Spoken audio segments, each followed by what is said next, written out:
Medical representative day 4 এর part 2 ভিডিওর topic business orientation.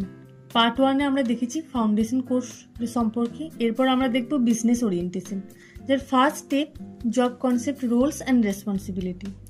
যে কোনো কাজের ক্ষেত্রে, যে কোনো জবের ক্ষেত্রে যখন আমরা জয়েন করছি তখন আমাদের জানতে হবে সেই জব সম্পর্কে আমার কী কী রোলস থাকছে এবং সেটার সাথে সাথে আমার কী কী দায়িত্ব মানে রেসপন্সিবিলিটি থাকছে। তো যে কাজে আমি জয়েন করব সবার প্রথমে আমার জানতে হবে তার রোলস এবং রেসপন্সিবিলিটি সম্পর্কে।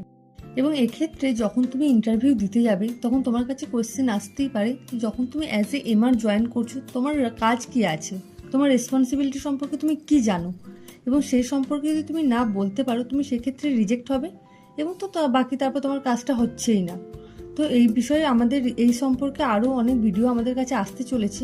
এখন আমি জাস্ট টপিকটা বললাম যে job concept, roles and responsibility সম্পর্কে আমাদের জানা দরকার। এরপর চলে যাচ্ছি জব রিলেটেড কমিউনিকেশন। তুমি যে কাজে জয়েন করছো, তুমি যে জবটা করতে যাচ্ছ, সেক্ষেত্রে সেই জব রিলেটেড কমিউনিকেশন আমাদের ভীষণভাবে জানা দরকার। কেন জানা দরকার? কারণ এই জব সম্পর্কে কমিউনিকেশন যদি আমি নাই জানলাম, এই কাজটা আমার কি, এই ক্ষেত্রে আমাকে কি কি কমিউনিকেশন করতে হতে পারে, এই বিষয় যদি আমি নাই জানলাম তাহলে আমি কেন এমআর হতে যাচ্ছি আর কিভাবে বা ইন্টারভিউ অবধি পৌঁছাতে পারবো।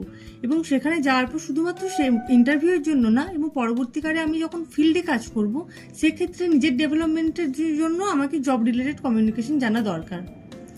এরপর আমায় জানতে হবে সেলিং স্কিল। তো এই সেলিং স্কিল কেন প্রয়োজন? কেন তোমায় একটা কোম্পানি তোমায় রিক্রুট করছে অ্যাজ এ এমআর হিসেবে, তোমার ভায়া কোম্পানির কোনো একটা প্রোডাক্ট পৌঁছে যাচ্ছে ডক্টরের কাছে। তুমি কোনো একটা প্রোডাক্ট যতটা সুন্দরভাবে ডক্টরের কাছে প্রমোট করতে পারবে, কোম্পানির সেই প্রোডাক্টটা ততটা ভালোভাবে চলবে। অ্যাজ এ ভায়া তুমি কাজ করছো। তুমি সেলিং ভালোভাবে করার জন্য তোমায় জানতে হবে মার্কেট সার্ভে। মার্কেট সার্ভে কি? মার্কেটে কোন কোন প্রোডাক্ট চলছে। তুমি ডক্টরের কাছে যাচ্ছ তোমার একটা প্রোডাক্টের প্রমোশন নিয়ে, তোমায় দেখতে হবে ডক্টর কি সেই প্রোডাক্টটা পছন্দ করছেন, তিনি কি সেটাকে প্রেসক্রাইব করছেন তার পেশেন্টদের ক্ষেত্রে। হয়তো দেখা গেল তিনি পছন্দ করছেন প্রোডাক্ট এ, বাট তুমি ওনার কাছে নিয়ে যাচ্ছ প্রোডাক্ট বি এর মলিকিউল, হয়তো তিনি সেই মলিকিউলটা প্রেসক্রাইব করছেন না বা তিনি সেটা প্রেফারেন্স দিচ্ছেনই না। তো তোমায় দেখতে হবে মার্কেট সার্ভে করে কোন কোম্পানির প্রোডাক্ট উনি লিখছেন, কোন কোন মলিকিউলকে উনি বেশি প্রেফারেন্স দিচ্ছেন। তুমি যদি মার্কেট সার্ভে করো তবেই তুমি এটা জানতে পারবে, এবং তুমি সেই হিসেবে জেনে তোমার প্রোডাক্টটা তুমি সেই মলিকিউলের প্রোডাক্ট তুমি নিয়ে গিয়ে ডক্টরের কাছে ডিসক্রাইব করতে পারবে। তো এই মার্কেট সার্ভে করে তুমি তোমার সেলিং স্কিলটা ডেভেলপ করতে পারবে, এবং তোমার সেলিং স্কিল ডেভেলপ করার জন্য তোমার কমিউনিকেশনটা মাচ বেটার হওয়া দরকার।